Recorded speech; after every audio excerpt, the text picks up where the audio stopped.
Kabar buruk Ayu Ting Ting, bisnis calon istri Aditya Yusman tersandung masalah.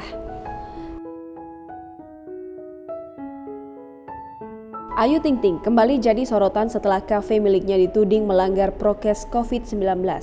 Hal itu karena kafe pemilik lagu alamat palsu itu memperlihatkan adanya keramaian pengunjung. Pada video tersebut, kafe itu terlihat penuh dengan pengunjung. Beberapa orang bahkan terlihat berdiri sembari menikmati lantunan lagu. Ironisnya, mereka berkerumun dan sebagiannya tak mengenakan masker secara benar. Ruangan kafe juga tampak penuh tanpa adanya jaga jarak. Kafe milik Ayu tersebut selalu menampilkan pertunjukan musik secara langsung setiap harinya. Diketahui video keramaian kafe Ayu Ting Ting sempat diunggah ke sebuah akun Instagram @warung.dahar. Akun tersebut juga turut mempertanyakan soal protokol kesehatan di kafe milik kekasih Aditya Yusman itu. Akun itu juga menyebut nama seorang dokter yang menjadi pelapor pesta yang didatangi oleh Raffi Ahmad dan sejumlah selebriti lainnya. Video ini akhirnya mengundang perhatian warganet lainnya yang turut bersuara.